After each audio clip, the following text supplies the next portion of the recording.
Queridos hermanos y hermanas, sean ustedes bienvenidos a un programa más de Dios te bendice. En esta ocasión, con el aval de los predicadores, he tomado yo este programa para compartir con ustedes una experiencia que va a ser preciosa para todos, como lo es el día en el cual nos reunimos junto con nuestras mascotas para que ellas sean bendecidas por Dios y tener una actividad con ellas. El año pasado nosotros hicimos esta misma actividad. Gracias a Dios muchas personas respondieron reconociendo que la mascota que tienen en su casa es parte de las criaturas de Dios. Y precisamente de eso quiero hablarles yo hoy a través de la palabra de Dios. En el Evangelio de San Mateo nosotros encontramos cómo San Juan Bautista se dirige a Jesús poniéndole la comparación de un ser vivo animal. Vamos a escuchar lo que es el Evangelio, nos preparamos para esto. El Señor esté con ustedes. Lectura del Santo Evangelio según San Juan. Gloria a ti, Señor Jesús. En aquel tiempo Juan Bautista, cuando ve venir a Jesús, le dice: He ahí el Cordero de Dios que quita el pecado del mundo. Este es por quien yo dije: Detrás de mí viene un hombre que se ha puesto delante de mí, porque yo existía antes. Yo no lo conocía, pero yo he venido a bautizar para que Él sea manifestado a Israel. Y Juan dio testimonio diciendo: He visto al Espíritu que bajaba como una paloma del cielo y se quedaba sobre Él. Yo no lo conocía, pero Él me envió a bautizar con agua y me dijo: Aquel sobre quien veas que baja el Espíritu y se queda sobre él, ese es el que bautizará con el Espíritu Santo. Y yo doy testimonio de que es el elegido de Dios. Palabra del Señor. Gloria a ti, Señor Jesús. ¿Cómo presenta Juan a Jesús? Dice: He aquí el Cordero de Dios. Y Juan presenta a Jesús como Cordero, frase ciertamente que evoca a los corderos de la Pascua que Israel sacrificó la noche en que el Señor los liberó de la esclavitud en Egipto. También evoca a aquellos corderos que sacrificaban los sacerdotes en el templo de Jerusalén como víctimas para que Dios perdonara los pecados de su pueblo. Jesús es el Cordero mandado por Dios para realizar esa liberación definitiva, para ofrecer el perdón que preanunciaban los sacrificios del templo. Por supuesto, ¿verdad?, que con el mismo Jesús y con esta imagen de Jesús como Cordero llega el final de estos sacrificios en el templo y llega la plenitud de nuestra liberación. Es decir, San Juan Bautista evoca a Jesús en la figura de un animal, el Cordero, considerado como el animal aquel que en sus características era el mejor para el sacrificio. ¿Por qué? Porque era un animal noble. Veía que el sacerdote ya cuchillo en mano lo iba a sacrificar y no se movía. Estaba plenamente dispuesto a ser víctima. En los cuentos de niños que quizá nosotros recibimos de pequeños o contamos ahora a los niños, aparecen muchas mitologías antiguas con figuras de animales que encarnan actitudes y valores. Por ejemplo, la más sencilla es: a ver, ¿quién es el rey de la selva? Pues todos decimos que es el león, ¿verdad?, el animal fuerte, el que atemoriza. Pero si hablamos ahora, ¿quién es el cordero? Pues es un animal indefenso, inofensivo. Y Juan presenta a Jesús como el Cordero, que no viene revestido de poder ni de armas como pensaban algunos de su época, que este Jesús es el que viene a liberarnos ahí con todo y ejército y espada de la opresión y nos viene a liberar. No es así Jesús. Jesús no viene ni a imponer condena ni a violencia, sino viene a salvarnos mostrando su mismo amor, mostrando que el amor es más grande que el mal, mostrando que muchas veces nosotros generamos negatividades a través de la violencia. Y ese es el primer mensaje que nos traen a nosotros, pues precisamente los animales, en especial los animales domésticos. Son animales nobles, por eso su nombre se le llama así, ¿verdad? Domésticos, es decir, ya están capacitados para vivir en nuestra casa.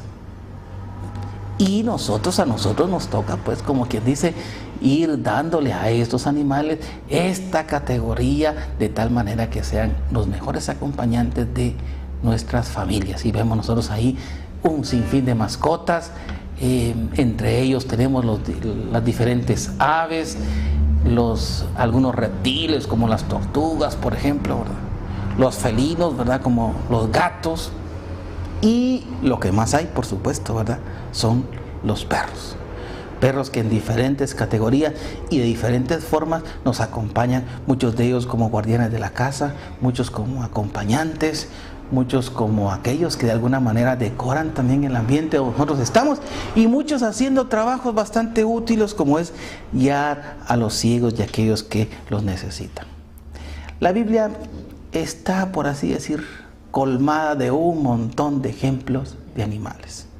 Hasta tenemos los animales feroces. En el libro de Daniel, por ejemplo, se nos recuerda a nosotros, libro apocalíptico, que cuando había que referirse a los poderes políticos violentos y agresores que atropellaban la historia del pueblo, pues claro, se utilizaban aquellas fieras. Y el libro de Daniel nos cuenta ahí que hay una bestia, ¿verdad?, con colmillos de león, pezuñas de leopardo, feroz y violento, que viene a deshumanizar.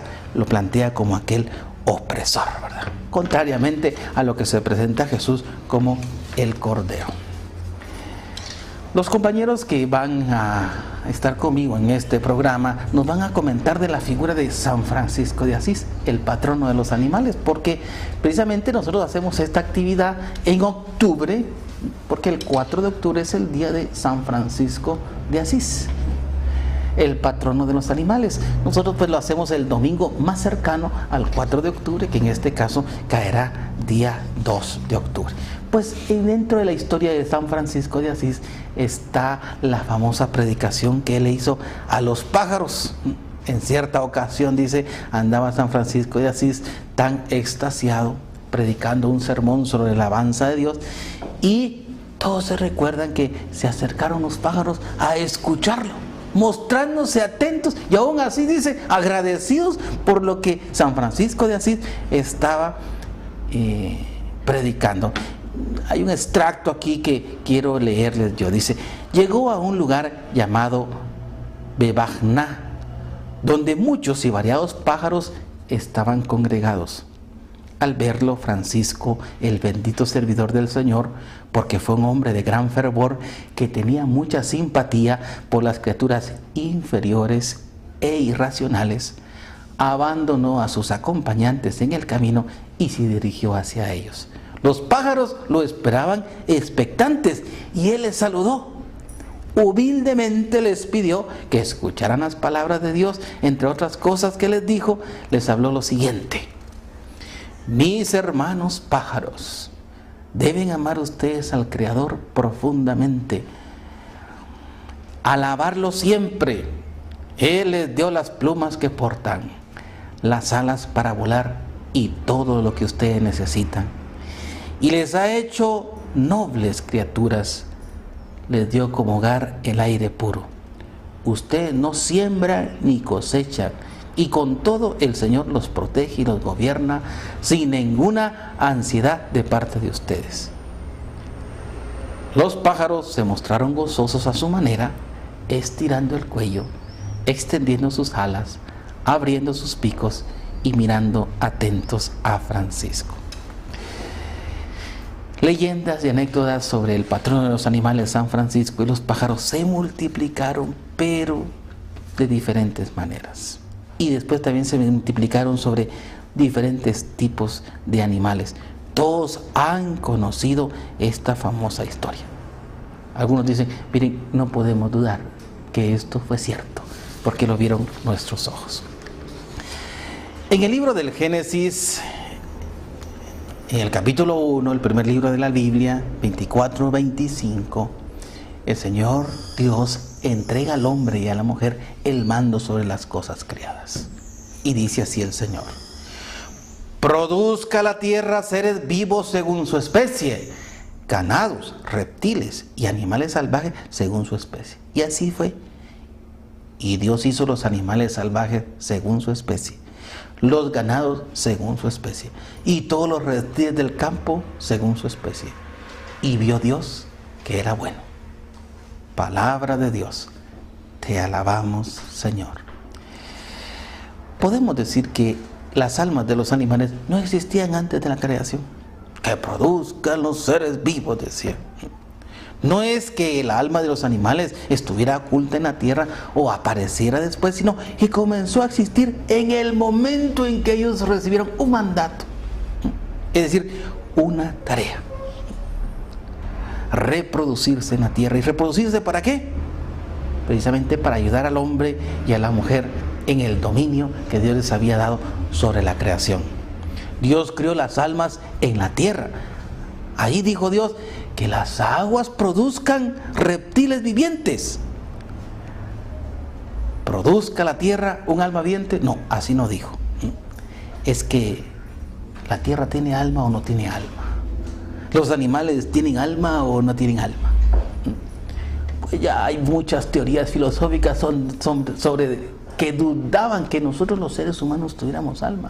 Los maniqueos, ahí en tiempos antes de Jesús, ¿verdad? Ellos decían que para nosotros solo existía esta vida y que después de esta vida no pasaba nada, porque el alma nos hace a nosotros eternos.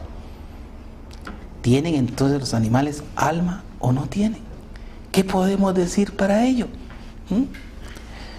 No cabe duda, los animales aparecen diferentes a los seres humanos. Sin embargo, si Dios los ha creado y también les ha dado una tarea, quiere decir que también ellos de alguna manera responden a los deseos de Dios de mejorar la creación. No pía el pájaro sin que Dios sepa qué le pasa, dice. Como también va a hablar de otra criatura, ¿verdad? Que van a ser las mismas plantas, que también tienen vida, aunque no se manifiestan como los animales. Dice, no queda una hoja de un árbol sin que el Señor sepa por qué. El mismo profeta Isaías nos plantea a nosotros la imagen preciosa que leemos precisamente para Navidad. Y es la imagen en la que los animales están en armonía, invitándonos a los seres humanos también a vivir en armonía. Si los animales, los pájaros, los reptiles van a ser capaces de vivir en armonía y van a ser capaces de vivir en armonía con nosotros, ¿cuánto más nosotros debemos vivir en armonía entre nosotros mismos? Y así es como él plantea, ¿verdad?, que el león pastará con el buey, dice. El niño meterá la mano en el hoyo de la serpiente y no le hará daño. Por eso cuando el mismo Génesis dice, produzca la tierra fieras y ganados, reptiles según su especie, y surgieron entonces en la naturaleza todo este tipo de animales, entre ellos la oveja que es mansa, el león que es carnívoro, con diversos instintos irracionales, imitando a veces también las diferentes determinaciones voluntarias que nosotros tenemos como seres humanos. Es decir, los animales son el reflejo de nuestras propias actitudes. Por ejemplo, la zorra representa la astucia humana.